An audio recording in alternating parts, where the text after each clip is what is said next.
మీరు దేని కలపండి. పొలిటికల్ గా కంగనా రౌత్ ఏమైనా మాట్లాడచ్చు, ఆ అమ్మాయి ఎలాంటి కమెంట్ అయినా, రాహుల్ గాంధీని ఎవరైనా ఏమైనా అనొచ్చు, ఆ అమ్మాయిని ఏమనకూడదా? What is that? Political debate లో చాలా మాట్లాడతారు. విమర్శ చేసుకుందో వాళ్ళు కూడా మన సినిమాని తీసుకురాకుండా ఎన్నెన్నో విమర్శలు చేసుకొని అంటే మేము స్పందించాం.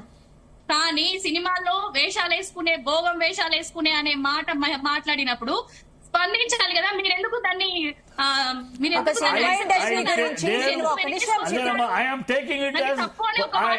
Political statement. పొలిటికల్ గా చాలా మాట్లాడతారు. చాలా రేవంత్ రెడ్డి ఎన్నో మాట్లాడతారు. రేవంత్ రెడ్డి మెడ తీసి పేగులు తీసి మెడ వేసుకుంటాను, ప్యాంట్లో తీస్తాను, ఇవన్నీ మాట్లాడతారు. Political statement. ఇండస్ట్రీకి సంబంధించిన వ్యక్తుల పైన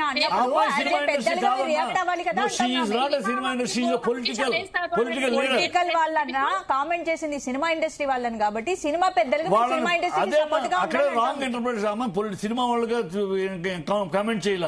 ఆ అమ్మాయి పొలిటికల్ గా అమ్మాయి అనేక కమెంట్లు చేసింది, దానికి కౌంటర్ గా వీళ్ళు కమెంట్ చేశారు. ఇది పొలిటికల్ డిబేట్, పొలిటికల్ కమెంట్స్ అయ్యి దాన్ని పొలిటీషియన్స్ ఎవరు సినిమా ఇండస్ట్రీ వాళ్ళని కామెంట్ చేసినా మనం మాట్లాడకూడదు. అంటే వాళ్ళు తిట్టుకుంటారు, చేసుకుంటారు. పొలిటికల్ గా రకరకాల మాటలు మాట్లాడతారు. ఇదే రేవంత్ రెడ్డి సోనియా గాంధీ రక్తం తాగే పోతాం అన్నాడు. ఇవాళ దేవత అన్నాడు. ఇదే రేవంత్ రెడ్డి అన్నాడు. ఆయన సోనియా గాంధీ రక్తం తాగే పోతాం అన్నాడు. ఆ రోజు ఎవరన్నా మాట్లాడారా? ఇవాళ దేవత అంటున్నాడు. సో సినిమా రాజకీయాల్లో పొలిటికల్ గా సార్ ఇప్పుడు సినిమా ఇండస్ట్రీకి సంబంధించిన అమ్మాయిలను కామెంట్ చేశారు కదా. పొలిటికల్ రేవంత్ వాళ్ళు they have not treating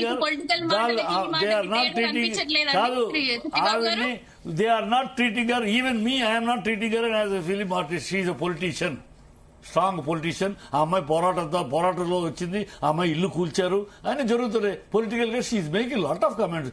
she has got at Liberty to comment. ఆ కమెంట్ కి పొలిటికల్ కమెంట్లు ఇవి, లేకపోతే వాళ్ళని సినిమాకి సంబంధం ఉంది. పొలిటికల్ కనుక అమ్మాయి కాంగ్రెస్ ని విమర్శిస్తుంది, రాహుల్ గాంధీని విమర్శిస్తుంది, రాహుల్ గాంధీని అనేక కమెంట్లు చేసింది. సో వాళ్ళు అంటారు. సో ఈ పొలిటికల్ కమెంట్లు మన లెక్కలో తీసుకోకూడదు. పొలిటికల్ మాట్లాడుకోవడం, తిట్టుకోవడం. సినిమా ఇండస్ట్రీ వాళ్ళ మీద కామెంట్ చేస్తే మీరు రియాక్ట్ అవుతారా? సినిమాగా చేస్తే ఇక్కడ ఆ సినిమా వాళ్ళని ఈ అమ్మాయిని సినిమా వాళ్ళగా చేయొద్దు. She is not cinema, she is treated as a politician. I'm not taking her as a cinema. అమ్మాయి సినిమా ఆర్టిస్ట్ గా నేను తీసుకోవట్లా. షీ ఈజ్ అ పొలిటీషియన్ అంతే. మీరు మాట్లాడండి. అంటే ఇప్పుడు మహిళల్ని అట్లా అంటే ప్రతి ఒక్కరు అలాగే చూడండి అని మీరు చెప్పినట్టే కదండి. ఇది అంటే మీరు ఓన్లీ పొలిటికల్ గా చూస్తాము, నువ్వు లెక్క చూస్తే తల్లి కాదమ్మా. నువ్వు చెప్తున్న లెక్క చూస్తే పొలిటికల్ కమెంట్లు ఒక్కొక్కటి తీసుకుని మాట్లాడితే నెల రోజులు కూడా సరిపో. వాళ్ళు అన్నదేంటి, వీళ్ళు అన్నదేమిటి. పొలిటికల్ లో ఇవాళ దిగజారిపోయిన రాజకీయం, ఒకళ్ళొకళ్ళు రకరకాలు మాట్లాడుతున్నారు. ఆ దిగజారిపోయిన రాజకీయంలో మనం ఉన్నాం కనుక పొలిటికల్ కమెంట్స్ పట్టుకుని మనం ఎలాడితే ఎప్పటికీ తెగదు, వెళ్తానే ఉంటుంది. అన్ని ఎంత నీచం మాట్లాడాలో మాట్లాడతారు, కాళ్ళు పట్టుకునే మాటలు మాట్లాడతారు. ఇండస్ట్రీ తరఫున మీరు యాక్సెప్ట్ చేస్తున్నారు అవార్డ్స్ ని? సినిమా వాళ్ళు సినిమా వేషాలు వేసే వాళ్ళని అలా అనొచ్చు అని మీరు యాక్సెప్ట్ చేస్తున్నారా? అసలు అమ్మాయిని నేను సినిమా తీసుకోవట్లేదు. షీ ఈజ్ అ పొలిటీషియన్ అంతే. I'm not taking. ఇప్పుడు సినిమాలలో నటించట్లేదండి. నటిస్తూనే ఉంటారు. ఆ అమ్మాయి సినిమాకి రిప్రజెంటేటివ్ అయిపోద్దా? Cinema artist, lady artist representative అవుద్దా? నాకు తెలుసు.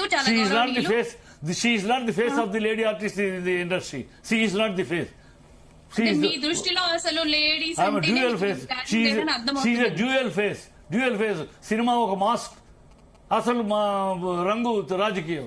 సో అమ్మాయిని ఎట్లా నేను సినిమా మనిషిగా ఫేస్ గా తీసుకుంటాను? She is a dual mask. Cinema is only mask for her. It is original, it is politician. వాళ్ళు కమెంట్ చేసుకుంటారు పొలిటీషియన్ గా. ఒకరికొకరు ఇష్టం. ఇదే చెప్తాను. రేవంత్ రెడ్డి ఇదే సోనియా గాంధీని భూతం, రక్తం తాగే పిపాసి, రాక్షసి అన్నాడు. ఇప్పుడు ఆవిడని దేవత అంటున్నాడు.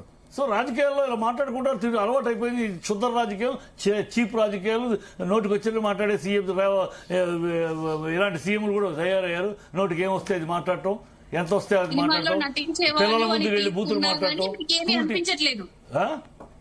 సినిమాల్లో నటించే వాళ్ళు అని అనే వర్డ్ తీసుకున్నా గానీ మీకేం అనిపించట్లేదు, అంతే కదండి? అంటే అయినా జనరల్ గా politician సినీ పరిశ్రమలో జరుగుతున్న పరిణామాలపై బాక్స్ ఒకటి పెట్టి కంప్లైంట్స్ ఇవ్వడమే, అది అట్లా వదిలేయకుండా దాని గురించి మీరు అందరు కూర్చొని చర్చించడం చేస్తున్నాం, జరుగుతుంది. ఉన్న కమిటీ ఉందమ్మా, చర్చిస్తున్నాం.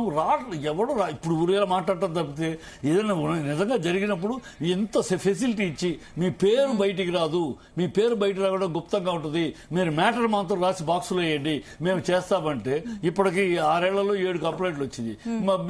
ఇలా విషయం వచ్చినప్పుడు అయిపోతుందని గగ్గోలు పెట్టేస్తారు, సినిమా ఫీల్డ్ అయిపోతుంది. చిన్న చిన్న విషయాలకే పెద్దగా రియాక్ట్ అయ్యే సినిమా వాళ్ళు జానీ మాస్టర్ విషయంలో ఎందుకు సైలెంట్ గా ఉంటున్నారు? ఒకరిద్దరు తప్ప ఎవరు రియాక్ట్ అవ్వట్లేదు. అవ్వకూడదమ్మా, మా రూల్స్ ఉన్నాయి, మా కొన్ని రూల్స్ ఉన్నాయి. నువ్వు పోలీస్ దగ్గరికి ఎప్పుడైతే అమ్మాయి వెళ్ళిందో, పోలీస్ కంప్లైంట్ ఇచ్చిందో, we will not interfere, chamber will not interfere, producer మన ట్వీట్ చేస్తున్నారు కదా, మేము ఇన్వాల్వ్ నాగబాబు గారు ట్వీట్ నాగబాబు బయట నుంచి ఇండివిజువల్ గా చేస్తాడు, అసోసియేషన్ తరఫున మాట్లాడటానికి లేదు. Association no association. పోలీస్ దగ్గరికి మీరు వెళితే మా రూల్ అది, బయలా అది. పోలీస్ దగ్గరికి వెళ్తే ఇక మాకు అసోసియేషన్ సంబంధం లేదు, మీరు చూసుకోండి. లేదు, పోలీస్ దగ్గరికి వెళ్లకుండా కమిటీలోకి వస్తే అప్పుడు ఇద్దరిని కూర్చోబెట్టి, 2 పార్టీలు కూర్చోబెట్టి మంచి చెడు ఏదైనా సరే ఎవరు తప్పు అన్ని తేలుస్తా, ఎవరికి వాళ్ళ పడి వీళ్ళు డైరెక్ట్ గా అమ్మాయి పోలీసుల దగ్గరికి ముందు పోలీస్ స్టేషన్కి వెళ్ళి ఎఫ్ఐఆర్. అంటే ఏంటి, సినీ పరిశ్రమలో న్యాయం జరగలేదని పోలీస్ స్టేషన్కి వెళ్ళింది అనుకోవచ్చు? ఎవరో అమ్మాయిని రాంగ్ గైడెన్స్ చేశారు. అమ్మాయి న్యాయం జరగలేదంటే నువ్వు కంప్లైంట్ ఇస్తే కదా. 2018 నుంచి బాక్స్ ఉంది, నువ్వేమైనా ఒకటి చెప్పావా? ఓకే, కనీసం ఎవరికన్నా పర్సనల్ గా బహిరంగంగా చెప్పావా? ఎక్కడా లేదు. అమ్మాయి ఇలాంటి సఫర్ అయినప్పుడు కాస్టింగ్ కోచ్ ఇష్యూస్ లో కానీ జనరల్ గా ఇలా సఫర్ అవుతున్నప్పుడు జనరల్ గా ఎలాంటి పద్ధతి ఉంటుంది? అంటే బాక్స్ లో కంప్లైంట్ ఇస్తారు, ఎవరో తప్పు ఉందనుకో, తప్పు ఎవరిది తేలుస్తాం, తప్పు ఎవరిది నిజం జరిగింది సందర్భం సాక్ష్యాలు తెలిసినాక వాళ్ళని ఎలాంటి చర్యలు వాళ్ళకి సినిమా మెంబర్షిప్ క్యాన్సిల్ చేసేస్తాం, వాళ్ళు షూటింగ్లు చేయడానికి లేదు, అట్లా యాక్షన్ ఉంటుంది, కంప్లీట్ బ్యాన్ చేసేస్తాం. అది కీర్తిలత గారు చెప్పండి, మీరేం చెప్తారు? ఇప్పుడు మీరు కూడా ఇండస్ట్రీలో ఉన్నారు కదా, మీరేం చెప్పదలుచుకున్నారు దీని గురించి? ఆమె ధైర్యంగా బయటకు వచ్చింది, నిజాలు ఇప్పుడు కేసు నడుస్తుంది, తేలుతాయి. అప్పటి వరకు కేసులో ఆయనని మనము దోషి అని అనట్లేదు, ఈ అమ్మాయిని కూడా ఇప్పుడు మన చిట్టిబాబు గారు మాట్లాడినట్టు ఏదో కావాలని చేస్తుంది అని కూడా మనం అనడానికి లేదు. డెఫినెట్ గా ఆమె సఫర్ అయింది కాబట్టి వచ్చింది. ఆమె ఇన్ని రోజులు భరించింది అంటే ఆమె కెరియర్ నేను ఎదగాలి అని భరించింది అని అనుకుంటున్నాము. ఇప్పుడు ఎందుకు బయటికి వచ్చింది అంటే ఆమె హరాస్మెంట్ ఎక్కువై ఉంటుంది. ఎందుకంటే ఇప్పుడు మాస్టర్ అయిపోయింది, ఇండివిజువల్ గా వర్క్ చేసుకుంటుంది, వీళ్ళ మధ్య ఏవో ఇష్యూస్ ఉండొచ్చు. ఇవన్నీ కూడా నేనేం కంక్లూడ్ చేసినట్టు నేనేం కంక్లూడ్ చేయట్లేదు, నేను కంక్లూడ్ చేయట్లేదండి, అయ్యి ఉండొచ్చు అని మాత్రమే చెప్తున్నాను. ఆమె ఒక చాలా మంచి డాన్స్ మాస్టర్, మంచి సినిమాలు చేస్తుంది, చాలా పెద్ద సినిమాలు చేస్తుంది. మరి వీళ్ళిద్దరి మధ్యలో ఈగో హర్ట్ అయి ఉందో, మరి ఎక్కడ డిస్టర్బెన్సెస్ వచ్చిందో, మరి మత మార్పిడి అనేది కూడా ఫోర్స్ వచ్చింది అని అంటున్నారు. ఇవన్నీ కూడా నిజాలు నిగ్గుదేలుతాయి. డెఫినెట్ గా ఇప్పుడు కేసులు కూడా ఫైల్ అవుతున్నాయి. డెఫినెట్ గా ఆమెకి ఇప్పుడు ఏంటి అనేది పోలీసులు తెచ్చే వరకు మేమందరం కూడా మా ఇండస్ట్రీ తరఫున కీర్తిలత గారు మత మార్పిడి బలవంతంగా చేయిస్తున్నారని అమ్మాయి ఆరోపిస్తోంది. చిట్టిరెడ్డి గారేమో, చిట్టిబాబు గారేమో కంప్లీట్ గా అది పెళ్లి వరకు వచ్చింది, జానీ మాస్టర్ వైఫే పెళ్లికి సమ్మతించి ఆ పరంగా మత మార్పిడి చేసుకుంటే పెళ్లికి ఓకే అన్నట్టు తను మాట్లాడింది. ఇప్పుడు ఒక సిస్టర్ మాట్లాడినట్టు ఆమె పెళ్లి చేసుకుంటాను అని పెళ్లికి ఒప్పుకుంది అని ఆమె చెప్పట్లేదు కదండి. నన్ను పెళ్లి చేసుకోమని ఈయన ఫోర్స్ చేస్తుంది అనేది మనం వింటున్నాం అంతే, మనం ఏం చూడలేదండి. ఏ సిచ్యువేషన్ లో మనం ఉండి చూడలేదు, మనం వింటున్నాం. మనం విన్నప్పుడు ఆమె చెప్పింది